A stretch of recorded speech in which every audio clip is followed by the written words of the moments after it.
not going, we don't need roads. This is your host Joey Cruel, and you are listening to Relentless Flashbackin. In every episode, I will travel back to a certain year of the past and I'll talk about its historical events, stuff, toys, cars, TV, movies, and music. You'll find Relentless Flashbackin on Mixcloud, YouTube, Facebook, Instagram, and Twitter. With this episode, I'll travel back to 1979 and I'll talk about stuff, toys, and cars. The 70s are a great decade. The spring before the 80s summer. Sure, there are also dark sides, but 1979 proves that the 70s are far out and groovy.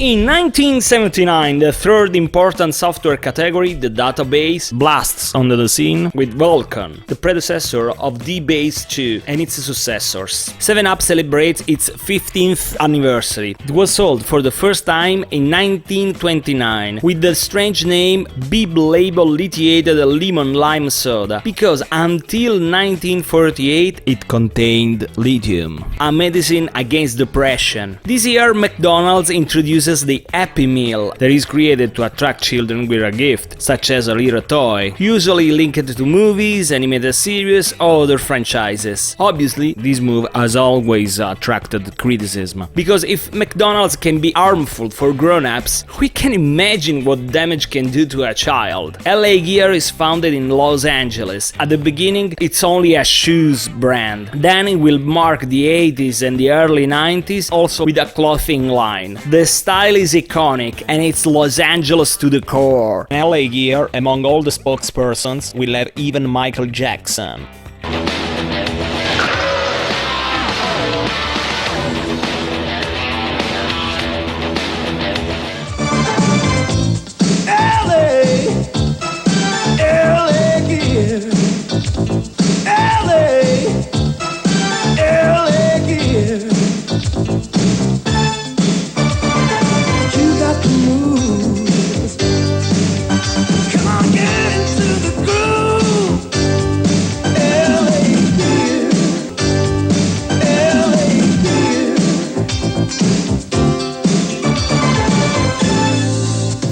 Sadly, from 1993 and onwards, the problems will start. As always, thank you 90s! This 1979 is important also because it's the year for the release of the Sony Walkman, the first small and portable cassette player that is so successful that in 1986 the word Walkman will enter the Oxford English Dictionary, and in some European countries there will be a genericide of the word Walkman, so any other small and portable player can be called Walkman. The Walkman will change listening habits, and the production of the Walkman that reads music cassettes will last until 2010. Then in 1994 will arrive the CD player, in 1992 the one for the mini discs, and the last Walkman will be, of course, the MP3 reader. I received my Walkman for cassettes in 1990, and when it stopped working I put it on display in one of my display cases, because such a jewel deserves all the honors. 1979 is a hard year for Aerosmith. The recordings for the new album are a disaster, and the drug abuse doesn't help. They argue with each other, they argue with the producer of the album, Jack Douglas, and Joe Perry, the guitarist, has enough of this mess, and he leaves the band without finishing the recordings for the new album. The rest of the guitar parts are recorded by session musicians Brad Whitford and Jimmy Crispo, who became Perry's replacement until '84. The title is an intentional spoonerism of the phrase "right in the nuts," which is shown on the back artwork for the album. On the cover, the band is pictured as a greasy coal miners. I don't know why, but it got this charm. 19 Durats is regarded as a lesser album, but I think that it goes close to the word masterpiece. It even has a socially involved song, 3 Mile Smile, which criticizes nuclear power, referring to the 3 Mile Island disaster, and Steven Tyler is on stage for the No Nukes concerts. But there isn't only hard rock, there is space for a beautiful and sweet ballad, Mia, and 3 covers, Think About It by Yardbirds and Remember Walking in the Sand by Shangri-La, both beautiful rendered. And then there is the only low point of the album, the cover of Refer Head Woman by Jess Gilgum, which, however, doesn't invalidate the quality of the album, but it rather enriches it with its blues. Unfortunately, Night in the Ruts is underrated. Then Aerosmith will release another album 3 years later, in 1982, Rock in a Hard Place, and finally they will deal with their own demons, and they will take back their lives and the force of the band. It is one of the Steven Tyler favorite songs, no surprise, and it's about the story of Aerosmith.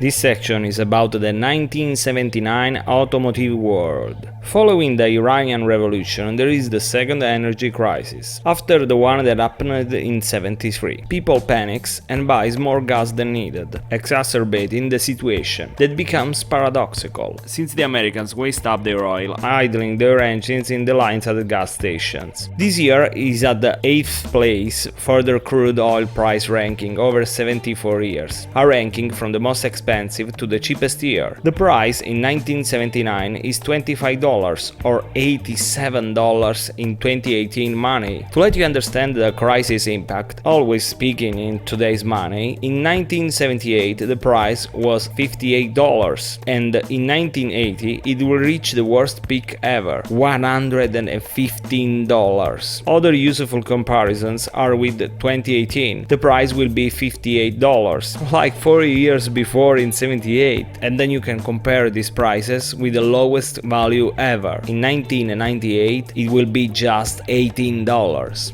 This crisis, however, will have a good consequence. Finally, they start thinking about energy-saving cars. For example, in the USA, the public will begin to move towards European and Japanese cars, forcing the big three, GM, Ford and Chrysler, to respond with less thirsty cars. In addition to the crisis, Chrysler is already struggling, and the CEO Lee Iacocca slashes his pay, and he will be the first CEO to accept a $1 salary, to dramatize the company's survival efforts. And then, in 1980, when Chrysler health will improve, he will receive his regular and fat salary back. In spite of the crisis, this 1979 is the year of the opulence, with 4 luxurious sedans from Italy, Germany and Great Britain. In this year, the Maserati is now owned by De Tomaso, and the result is the return of the Maserati Quattroporte. After the disappointing second generation, this new Quattroporte respects the Maserati tradition, luxury, elegance and speed. It's designed by Giorgetto Giugiaro and will be produced until 1990. Alfa Romeo was without a flagship car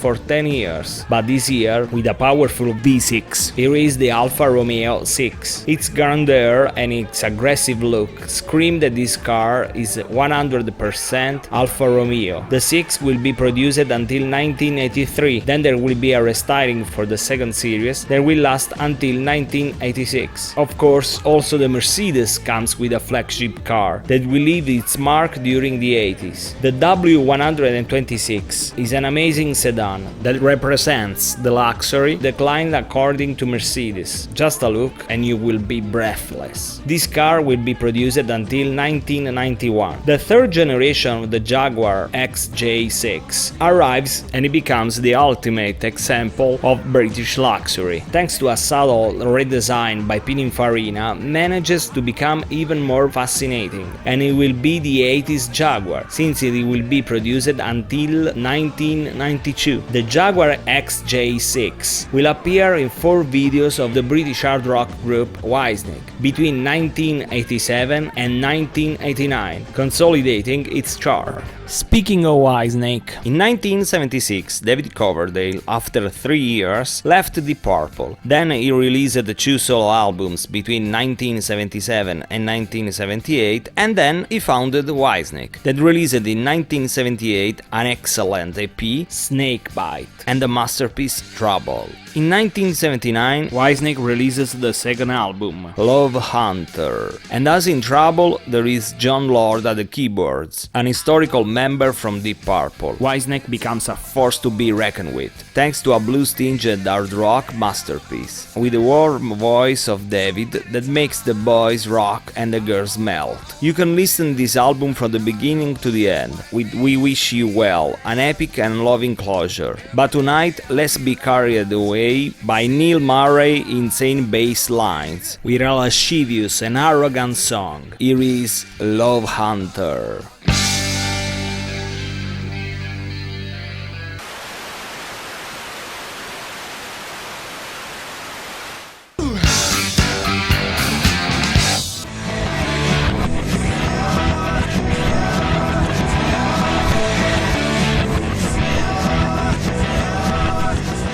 In this section I'll talk about the best toys from 1979. In this year LEGO introduces a new product range, Fabuland. This fabulous series is a bridge between Duplo, designed for children from 1 year and a half and 5 years old, and the regular series. Every character is anthropomorphic, and they aren't anonymous like in the other series. Everyone has a name and a purpose, or a job, in this happy land. And for the first time, LEGO will expand its universe with an extensive merchandise, such as books, comics, and even a claymation TV series in 1987. I don't have words to describe what kind of feelings this line can bring to a child. It still makes me smile after all these years, so you can imagine the power that he got. Fabuland is so magic, happy and positive that sends you immediately good vibrations. Fabuland will have more than 100 sets, and sadly in 1990 will be discontinued. Thank you 90s. In the 70s, the classic toys such as Lego, Barbie, Hot Wheels, Playmobil and the board games are dominating the world. But along these evergreen toys, since 1977 there is a new beast, the Star Wars line by Kenner. There is the mother of the modern action figures craze that will invade the 80s, and this series will last until 1985 with more than 100 characters produced.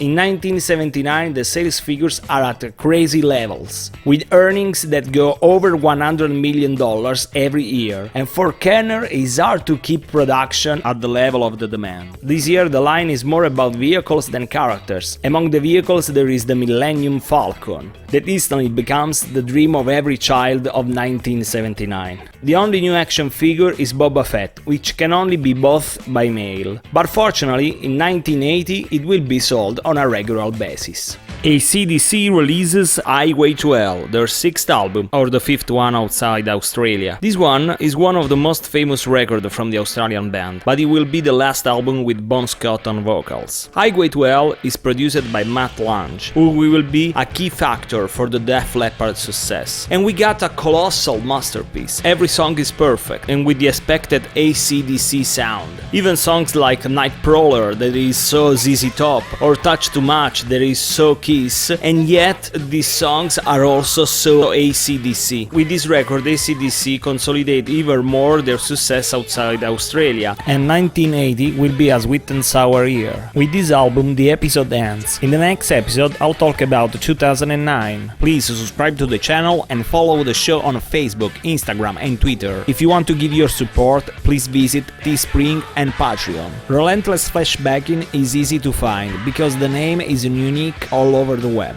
And now, from Highway to Hell, here is AC/DC with Touch Too Much. Stay outrageous, stay larger than life.